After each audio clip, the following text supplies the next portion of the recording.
आज थोड़ा बात करेंगे शरीर और मन का क्या संबंध है, यानी कि जो माइंड होता है और जो बॉडी होती है इसका क्या संबंध है।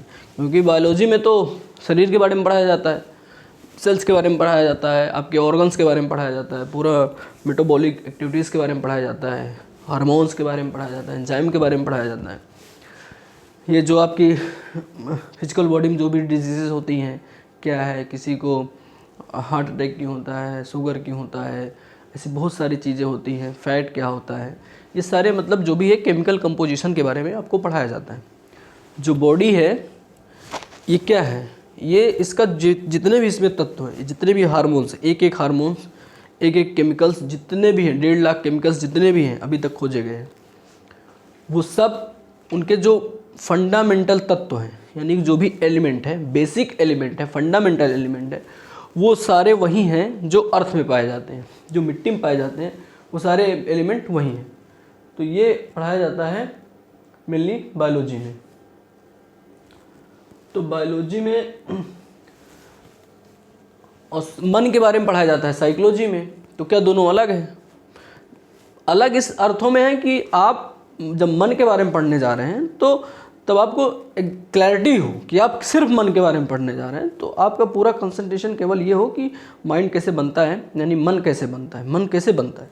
मन कोई बायोलॉजिकल चीज़ नहीं है जो जन्म के साथ होता है। मन का निर्माण गर्भ से शुरू होता है और मृत्यु तक चलता है। तो मन का निर्माण कौन करता है? मन का निर्माण आपके पेरेंट्स करते हैं, मन का निर्माण आपके स्कूल्स करते हैं, मन का निर्माण आपके फैमिली मेम्बर करते हैं, आपके रिलेटिव्स करते हैं, और शरीर का निर्माण प्रकृति करती है। यानी कि जो शरीर है उसका निर्माण प्रकृति करती है। तो दोनों में क्या अंतर है? क्या सेल्स का अलग से अध्ययन करना चाहिए, मन का अलग से? क्योंकि कंट्रोल तो केवल मन करता है। जैसे अभी आप डर जाएं तो आपकी पूरी बॉडी पसीना दे देगी, पूरा पसीना फेंक देगी। क्यों? क्योंकि कहीं ना कहीं इन्फॉर्मेशन गई ना कि कुछ चीज़ ऐसी भयभीत चीज़ आ गई जिससे बॉडी को नुकसान हो सकता है, इसलिए बॉडी में जहर फैल गया। जो पसीना अचानक से आता है वो एक तरीके से कुछ बॉडी में ऐसे केमिकल्स निकलते हैं जो बॉडी के लिए अच्छे नहीं होते, इसलिए पूरा बॉडी उसको बाहर निकलने के लिए पसीना दे देता है। तो केमिकल्स होते हैं जिसे जहर बोल सकते हैं आप, हल्के जहर होते हैं। तो कैसे होता है? जबकि आपको कोई चीज़ टच भी नहीं की, सिर्फ एक सांप गुजर जाए आपके बगल से, आप डर जाते हैं और पसीना फेंक देती है बॉडी। क्यों? क्योंकि कहीं ना कहीं मन ने ये सजेशन दे दिया सेल्स को, सारे सेल्स को, कि अब खतरा है, जीवन के लिए अब खतरा है। तो मन, शरीर, मन अलग नहीं है। एक्चुअली में कहा यह जाता है कि जब भी आपको कोई डिजीज़ भी एग्जिस्ट करती है पूरी बॉडी में, कहीं भी एक सेल्स में भी अगर डिजीज़ एग्जिस्ट करती है, तो इसका मतलब होता है कि उसकी मानसिक प्रोग्रामिंग ऑलरेडी हो चुकी है। बिना मन में किसी डिजीज़ के एग्जिस्ट हुए वो बॉडी में आ ही नहीं सकती। और जो मन में आती है वो फिर उसके बाद और एक बॉडी में आती है, उसके बाद और एक बॉडी एक होती है उसमें आती है। तो एक्सरसाइज करना या मानसिक रूप से शांति लाना, म्यूजिक सुनना, क्या दोनों में अंतर है? नहीं। जब आप एक्सरसाइज करते हैं तो आपका शरीर स्वस्थ होता है। शरीर का स्वस्थ क्यों होता है? क्योंकि सेल्स का एक्सपेंशन होता है, सेल्स का फैलाव होता है। जब सेल्स का फैलाव होता है तो वो स्वास्थ्य का अनुभव कराता है, यानी स्वास्थ्य का अनुभव कराता है। सारे जितने भी बैड चीज़ होती है सेल्स में जमा होती है, जिसे बोलते हैं कि अनवांटेड है, वो पसीने के थ्रू, यूरिन के थ्रू बाहर निकल जाते हैं। तो आप बॉडी बड़ी हल्की महसूस करते हैं। इसलिए जो मन से एक्सरसाइज करें, यानी कि मन भी इन्वॉल्व हो। ज़बरदस्ती एक्सरसाइज करने से कुछ नहीं होता। अगर मन भी इन्वॉल्व है, जैसे आप किसी क्रिकेटर को देखें जो खेल खेल रहा हो, कबड्डी खेल रहा हो, कुछ भी अगर खेल खेल रहा होता है, तो उसका मन भी इन्वॉल्व होता है और खेल भी खेल रहा होता है, बॉडी भी होती है। वो इतना हल्का महसूस करता है खेल के दौरान, ये जब खेल खेल रहा होता है, जबकि वो उतना नहीं करता जो केवल एक्सरसाइज कर रहा है, वो मन कहीं और है, वो एक तरीके से उसको बोझ लगता है। तो शरीर और मन अलग चीज़ें नहीं हैं। इसलिए अगर अपने आप को कोई शरीर से एक्सरसाइज करने में बिजी रहता है तो उसका मन भी शांत रहता है, ऑटोमेटिक रहता है। तो जो भी शरीर में होगा वो मन में घटेगा, और जो मन में घटेगा वो शरीर में दिखेगा। तो ये दोनों का आपस म्यूचुअल रिलेशन होता है।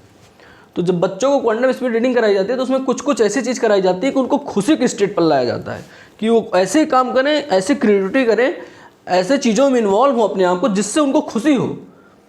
तो उसका रीज़न ये होता है कि जब आप खुशी होते हैं तो आपकी इंटेलिजेंस बढ़ जाती है, आपकी सीखने की क्षमता सबसे ज़्यादा होती है जब आप खुशी होते हैं, क्योंकि उसके उस समय पूरी बॉडी के सेल्स की इंटेलिजेंस काम कर रही होती है, पूरी बॉडी के सेल्स की इंटेलिजेंस काम कर रही होती है।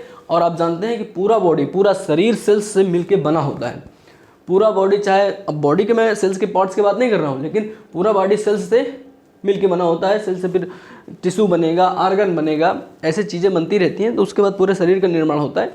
लेकिन जो मन का निर्माण होता है वो निर्माण होता है आपकी सोसाइटी करती है, आपके लोग करते हैं, आपके स्कूल करते हैं, आपके समाज करते हैं, आपकी संस्कृति, सभ्यता, कल्चर, ये सब आपके जाति, धर्म, रीति रिवाज, ये सब आपके मन का निर्माण करते हैं। तो जैसे इंडिया में ही है, स्टेट वाइज सब कुछ बदल जाता है, सब आपके मानसिक कल्चर, जो कल्चर होता है क्या होता है, कल्चर मानसिक होता है। तो जो कल्चर बदल जाते हैं, भाषा बदल जाती है, बोली बदल जाती है, खान पान, रहन सहन बदल जाता है, तो वो मानसिक रूप से प्रोग्रामिंग होती है, तो वो बदलता है। तो जो भारत में ही है कई तरीके के कल्चर हैं, तो मन शरीर अलग नहीं है। तो जब क्वांटम स्पीड रीडिंग के थ्रू दोनों पर ध्यान दिया जाता है, आपके मन पर भी पूरा और आपके शरीर पर भी। तो किसी को यंत्र से हो जाता है और किसी को मंत्र से होता है। जब मैं मंत्र की बात करता हूँ तो मतलब कि आपको मानसिक सजेशन देना पड़ता है। कोई अगर इसमें डाउट रखता है या शरीर से सब कुछ करे, दिखता है हाँ सब कुछ कर रहा है, फिर भी नहीं हो रहा है। कई बच्चे होते हैं कि सब कुछ करते हैं, होता नहीं है, तो उसको रीज़न होता है कि मानसिक, उसको कहीं ना कहीं ये रहता है कि ये कैसे हो सकता है। तो इसीलिए कहा जाता है जितना पहले पूछ सको पूछ लो, डिटेल्स पूछ लो, जो साइंस पूछना है पूछ लो, जितना पढ़ के आओ सब पूछ लो, जो पूछो क्लैरिटी होनी चाहिए। ये नहीं होना चाहिए कि एक बार मतलब पूछ भी लिए, अंदर से हिचकिची भी है कि यार क्या मतलब होगा नहीं होगा ऐसे कैसे, तो मतलब डाउट नहीं होना चाहिए। 100% क्लैरिटी के साथ जो भी हो, 100% क्लैरिटी के साथ हो। तो थोड़ा सा ये बताना था कि मन शरीर अलग नहीं है। तो कुछ लोग सोचते हैं केवल एक्सरसाइज कराते हैं, कुछ नहीं, इसमें सब कुछ मिक्स होता है और केवल एक्टिवेट होना ज़रूरी नहीं है, इसका एप्लीकेशन ज़रूरी है, जिसके लिए लगातार रिसर्च पेपर पढ़ना पड़ता है। ऐसे नहीं हो जाता। जब आप रिसर्च पेपर पढ़ते हैं तो उस हिसाब से आप एप्लीकेशन का बच्चे के हिसाब से individual to individual application vary करता है। एक नहीं होता कि एक बार एक बच्चे को होगा दूसरा को ऐसे होता है, सबका थोड़ा थोड़ा अलग होता है। सीखने की प्रक्रिया भी सबकी अलग अलग होती है। तो मन शरीर अलग नहीं है, जो इन्वॉल्व हो पूरी तरीके से हो या तो हो ही ना, तो उसका बेनिफिट फिर मिलता है। ऐसे थोड़ी है कि थोड़ा बहुत 10 दिन 15 दिन है, थोड़ा बहुत आंख बंद करके चीज़ों को आइडेंटिफाई किए या 2-4 पेज पढ़ लिए, 2-4 स्टोरी, फिर हाँ मज़ा आ गया दिखाओ जाके सोसाइटी में, उसका कोई मतलब नहीं। जिसको सीखना पूरा एप्लीकेशन करे, सब बहुत ज़बरदस्त यूज़ है, बहुत ज़बरदस्त यूज़ है, हीलिंग में ज़बरदस्त यूज़ है। और इसी का यूज़ किया जाता था अकुपंचर टेक्निक में। जो पहले अकुपंचर विधि थी ट्रीटमेंट की, वो उसमें कहा जाता था कि 6 महीने पहले ही डॉक्टर को पता चल जाता था कि किसी आदमी को क्या डिजीज़ होने वाली। और वो कहाँ एग्जिस्ट करता था, वो एग्जिस्ट करता था ऑरिक बॉडी में। ऑरिक बॉडी में वो एग्जिस्ट करता था, और ऑरिक बॉडी का डॉक्टर ही उसे देख के बता पाता था कि हाँ ये, जिसे आप देख पा रहे हैं, ये ऑरिक बॉडी, ये हर आदमी के शरीर के चारों ओर एक इलेक्ट्रोमैग्नेटिक फील्ड होती है, सबको दिखता है। ये जो अच्छा, ऐसा नहीं कि ये केवल इमेजिनरी थिंग है। कोई देखना चाहेगा तो थोड़ा प्रैक्टिस करेगा, कंसंट्रेशन को देख लेगा, आपके चारों तरफ इलेक्ट्रोमैग्नेटिक फील्ड होती है, जिसे चक्रास भी इसमें सबको समझ आता है। ये सब आज साइंस भी यही बोल रहा है। तो ऑरिक बॉडी में ये कलर्स दिखते हैं, जैसे सनलाइट के साथ कलर दिखते हैं। कलर तो बहुत सारे होते हैं, मेनली ये सब कलर आपको दिखना शुरू हो जाते हैं।